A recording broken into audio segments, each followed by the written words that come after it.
Coloque-me como selo sobre seu coração, como selo sobre o seu braço, pois o amor é forte como a morte, e o ciúme exigente como a sepultura.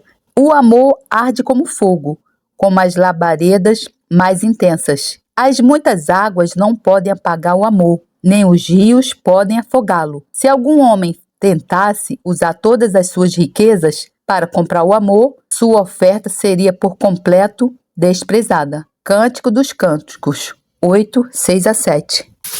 Mestre, qual é o grande mandamento da lei? Respondeu-lhe Jesus: amarás ao teu Deus de todo o teu coração, de toda a tua alma e de todo o teu entendimento. Este é o grande primeiro mandamento. E o segundo, semelhante a este, é amarás ao teu próximo como a ti mesmo. Mateus capítulo 22, versículo 35. A ninguém devais coisa alguma, senão o amor recíproco, pois quem ama ao próximo tem cumprido a lei. Com efeito, não adulterarás, não matarás, não furtarás, não cobiçarás. E se há algum outro mandamento, tudo nesta palavra se resume: amarás ao teu próximo como a ti mesmo. O amor não faz mal ao próximo, de modo que o amor é o cumprimento da lei. Romanos 13, versículos 8 a 10. Amados, amemo-nos uns aos outros, porque o amor é de Deus, e todo o que ama é nascido de Deus e conhece a Deus. 1 João 4, 7. E ainda que tivesse o dom da profecia e conhecesse todos os mistérios e toda a ciência, e ainda que tivesse toda a fé, de maneira tal que transportasse os montes, e não tivesse amor, nada seria. 1 Coríntios 13, 2. E ainda que distribuísse todos os meus bens para o sustento dos pobres, e ainda que entregasse o meu corpo para ser queimado, e não tivesse amor, nada disso me aproveitaria. 1 Coríntios 13, 3.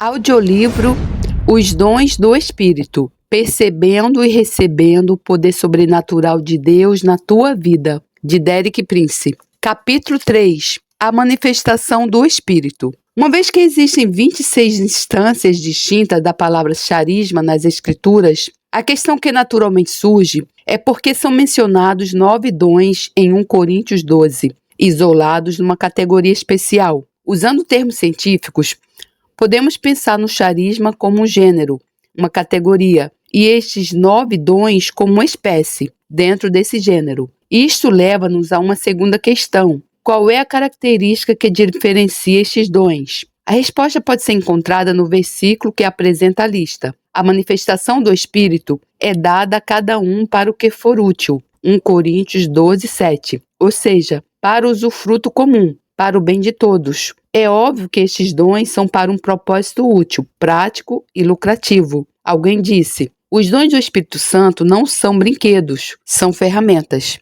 Os dons do Espírito Santo não são brinquedos, são ferramentas. No entanto, eu acredito que a palavra-chave que distingue estes 9 dons de todos os outros dons de graça é manifestação. Manifestação refere-se a uma revelação aberta aos sentidos, tal como os olhos ou ouvidos. O corpo físico do crente em Jesus Cristo é um templo no qual a pessoa do Espírito Santo habita. O apóstolo Paulo disse: ou não sabeis que o nosso corpo é santuário do Espírito Santo que habita em vós, proveniente de Deus. 1 Coríntios 6,19. Contudo, o Espírito Santo dentro desse templo é invisível. A sua presença não pode ser percebida por nenhum dos 5 sentidos. Estas 9 manifestações distintas do Espírito Santo são, pois, evidência do Espírito invisível habitando no crente. São formas nas quais o Espírito Santo invisível se torna manifesto nesse crente. Cada um desses dons é perceptível pelos sentidos, de uma forma ou de outra.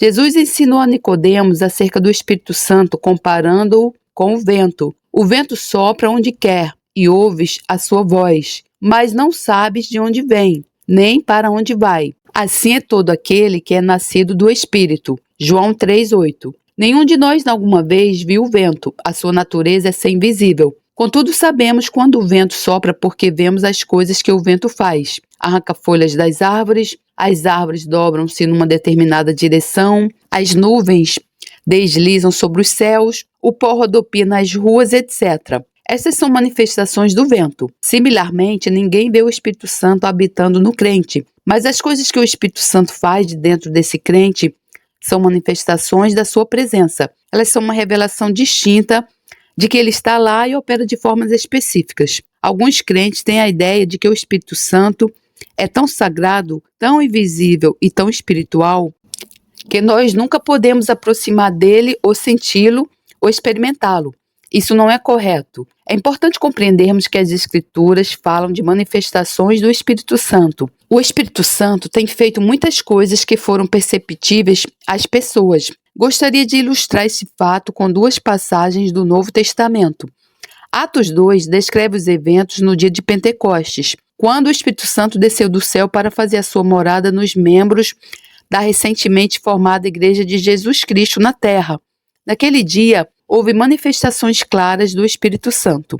Cumprindo-se o dia de Pentecostes, estavam todos reunidos no mesmo lugar. De repente, veio do céu um som como de um vento impetuoso e encheu toda a casa onde estavam assentados. E viram línguas repartidas, como que de fogo, as quais pousaram sobre cada um deles. Todos foram cheios do Espírito Santo e começaram a falar em outras línguas, conforme o Espírito Santo lhes concedia que falassem. Atos 2, 1 a 4. Os crentes ficaram cheios do Espírito Santo e começaram a falar em outras línguas, línguas novas que não tinham aprendido. Foram essas manifestações do Espírito que levaram a grande multidão a ouvir o sermão que Pedro subsequentemente pregaria, ver versículos 14 a 40, e que levou 3.000 pessoas à fé em Jesus Cristo, ver versículo 41.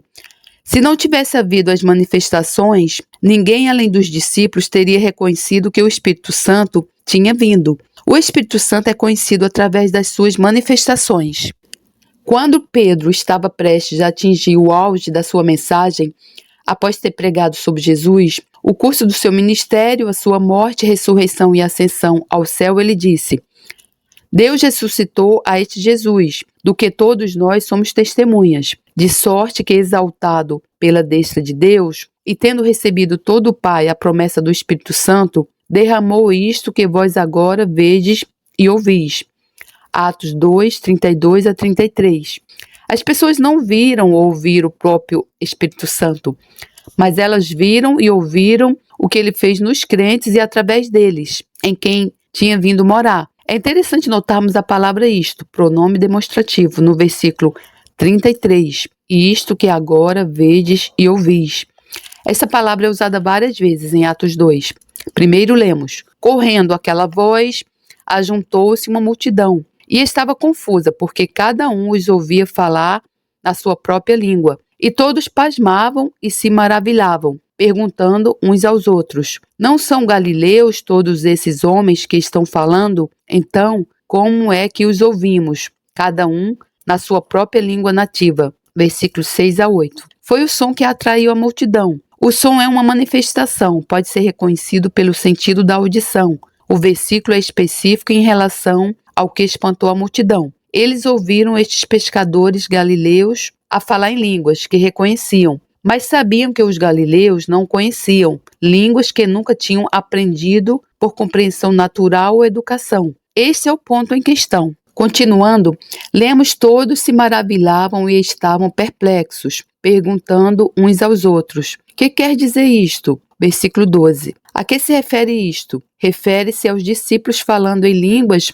que não conheciam. Algumas pessoas responderam dizendo: estão cheios de vinho. Ver versículo 13. Pedro levantou-se e pô-los em ordem: homens judeus, e todos os que habitais em Jerusalém, seja-vos isto notório. Escutai as minhas palavras. Estes homens não estão embriagados, como vós pensais, sendo a 3ª hora do dia. Ninguém se embebeda às 9 horas da manhã. Mas isto é o que foi dito pelo profeta Joel. Atos 2, 14 a 16. Isto refere-se à mesma coisa, o falar em outras línguas. O que disse Pedro acerca deste falar em outras línguas? Isto é o que foi dito pelo profeta Joel. Nos últimos dias, diz Deus, do meu espírito derramarei sobre toda a carne. Versículos 16 a 17. Ele falava do prometido derramamento do Espírito Santo. previsto através do profeta. Pedro voltou a usar a palavra isto no final da sua declaração, de sorte que Jesus, exaltado pela destra de Deus e tendo recebido do Pai a promessa do Espírito Santo, derramou isto que vós agora vedes e ouvis. Versículo 33.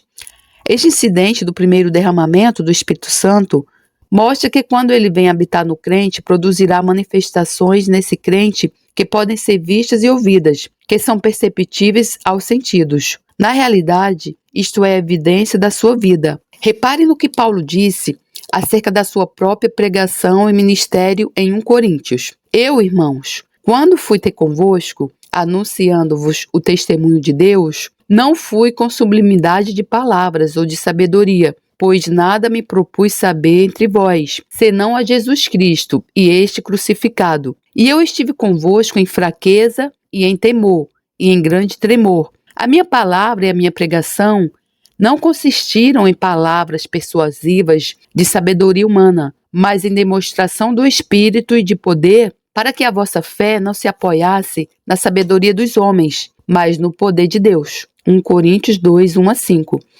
Muitas pessoas imaginam que Paulo foi um grande pregador, mas esta ideia é contrariada pelas Escrituras. Ele disse: a minha palavra e a minha pregação não consistiram em palavras persuasivas de sabedoria humana. Em 2 Coríntios 10:10, ele citou seus inimigos a dizerem que a sua presença pessoal é fraca e a palavra desprezível. Eu penso que Pedro foi um pregador tremendo, mas Paulo não era de todo uma personalidade de púlpito. Ele não era um orador tremendo. Então, como produziu seus resultados? Não foi pela educação que ele recebeu aos pés do altamente respeitado professor judeu Gamaliel. Veja Atos 5:34, 22:3. Paulo disse: eu, irmãos, quando fui ter convosco, anunciando-vos o testemunho de Deus, não fui com sublimidade de palavras ou de sabedoria, pois nada me propus saber entre vós, senão a Jesus Cristo e este crucificado. 1 Coríntios 2, 1-2. Não foi uma ousadia em vulgar. Ele disse aos coríntios: e eu estive convosco em fraqueza e em temor e em grande tremor. Versículos 3.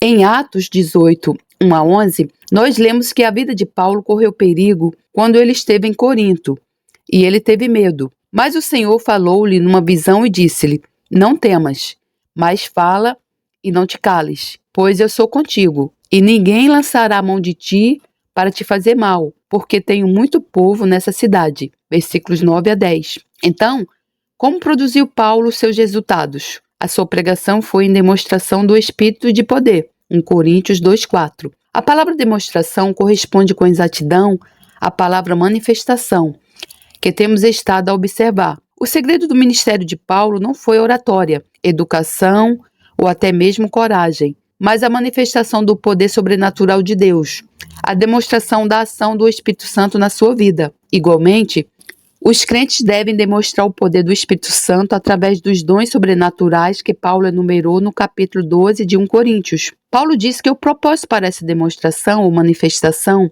é para que a vossa fé não se apoiasse na sabedoria dos homens, mas no poder de Deus. 1 Coríntios 2:5. A fé de cada verdadeiro cristão não se deve basear em argumentos intelectuais ou filosóficos, ou em formações ou cursos de seminário, embora eles possam ser úteis, mas numa experiência pessoal do poder de Deus. A fé de cada verdadeiro cristão deve basear-se numa experiência pessoal do poder de Deus. Quando fui missionário na África, chegou a um ponto em que passei por uma espécie de crise em ministrar a estudantes africanos a quem eu estava a preparar para serem professores. Eles diziam sim a tudo o que eu lhes dizia, mas eu nunca sabia o quanto eles realmente criam. O problema foi demasiado condescendência. Um dia, levantei-me em frente aos meus alunos numa assembleia e disse: quero agradecer-vos por serem tão cooperantes e obedientes e dispostos a fazer tudo o que nós pedimos. Eu sei qual é o motivo. A vossa educação depende de nós, e vocês querem ter educação. É o vosso Deus. Então disse: na mente de muitos de vós ainda permanece um grande ponto de interrogação. Quando eu disse isto, eles começaram a olhar para mim. A interrogação nas vossas mentes é esta: será a Bíblia um livro para africanos que se pode ler e confiar, ou é apenas um livro de homens brancos que alguém trouxe de um outro país e que na verdade não diz respeito aos africanos? Muitos dos vossos anciãos africanos dizem-vos que é apenas um livro de brancos e que é melhor não perderem tempo a tentar obedecê-lo ou a segui-lo. Quando eu disse isso, houve um silêncio generalizado, porque disse exatamente o que eles estavam a pensar. Acrescentei: quero dizer-vos mais uma coisa. Eu não posso responder essa questão por vocês. Essa afirmação surpreendeu-os porque eles pensavam que os missionários podiam responder a todas as perguntas. Só há uma forma de descobrirem a resposta a essa pergunta, e isso é, se tiverem uma experiência pessoal com o poder sobrenatural de Deus na vossa vida. Quando tiverem essa experiência, saberão que não veio da Grã-Bretanha nem da América. Ela veio de Deus. Não discuti com eles. Dispensei a assembleia, retirei-me e orei nesta base. Senhor, tu disseste que aquilo que o homem semear, assim ceifará. Tenho semeado a palavra de Deus nestes jovens. E tu disseste que se semearmos para o Espírito, ceifaremos do Espírito a vida eterna. Vou confiar na tua palavra.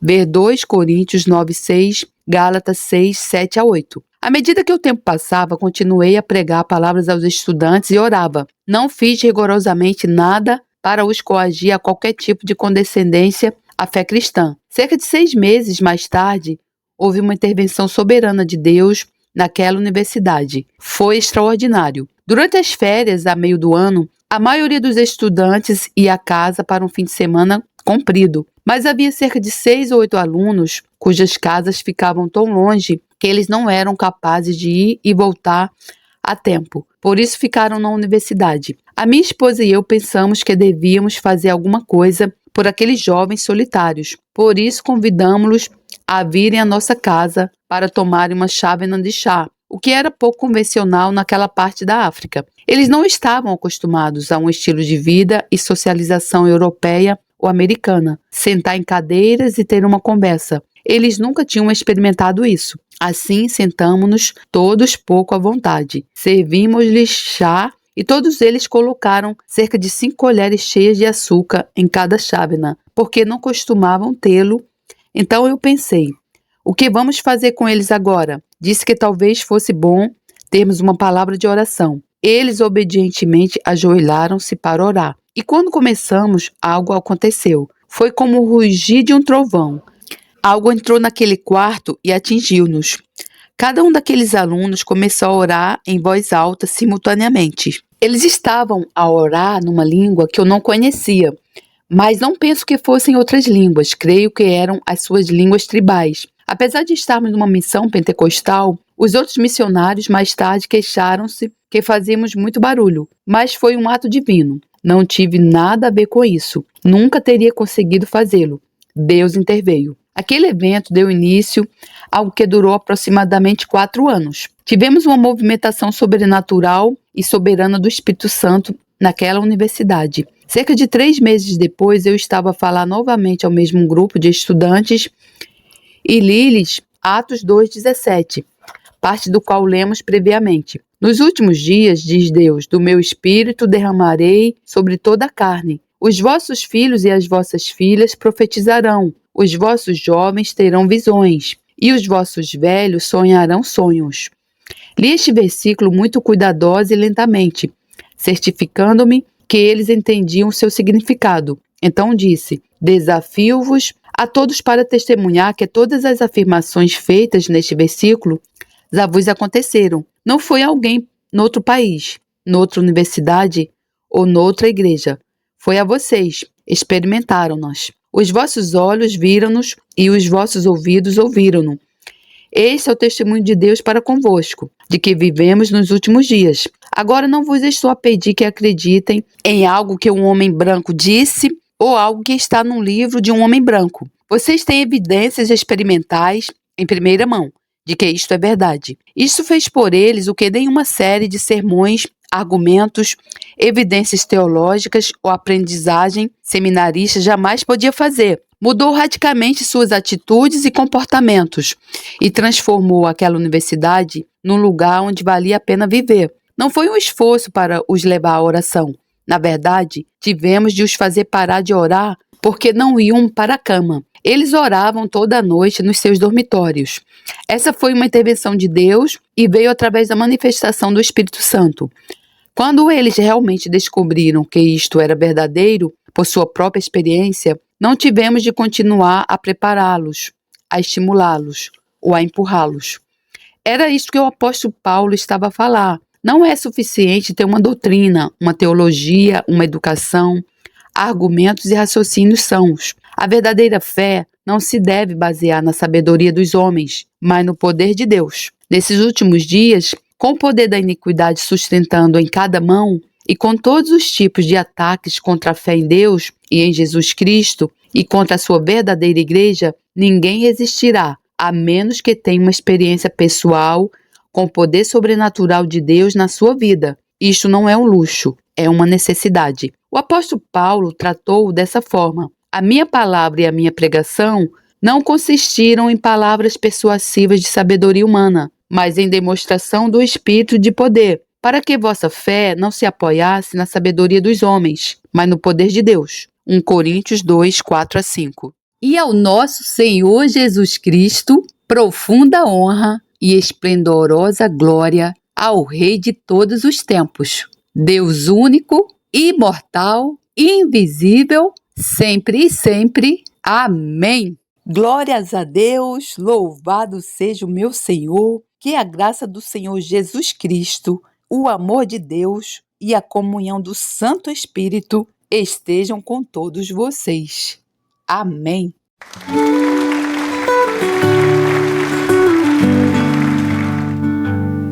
Vinde, cantemos ao Senhor,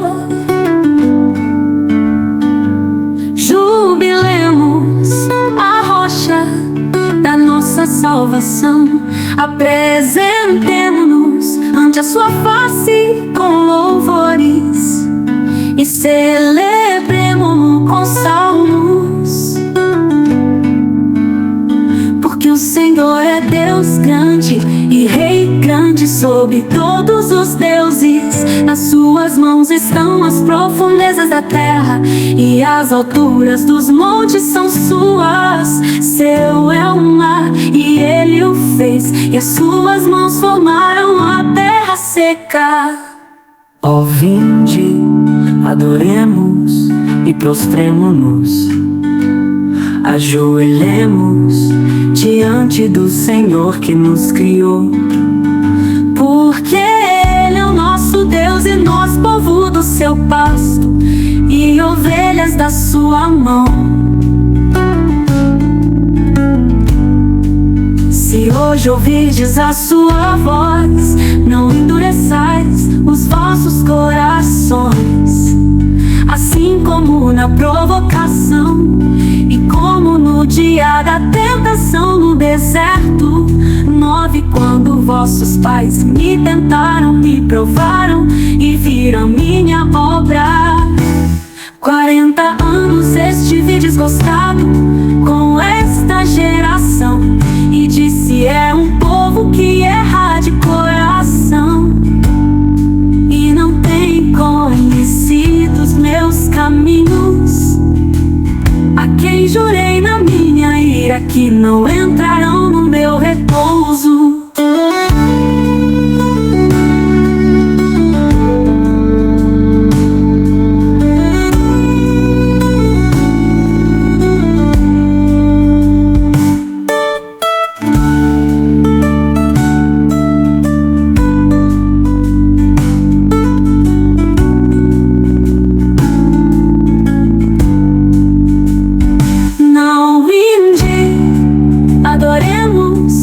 Prostremo-nos, ajoelhemos diante do Senhor que nos criou, porque Ele é o nosso Deus e nós povo do seu pasto e ovelhas da sua mão.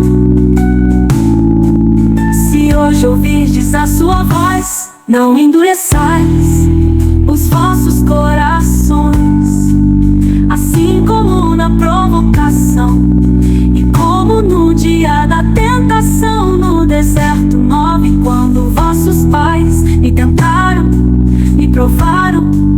e vi a minha obra. 40 anos estive desgostado com esta geração e disse: é um povo que erra de coração e não tem conhecido os meus caminhos. A quem jurei na minha ira que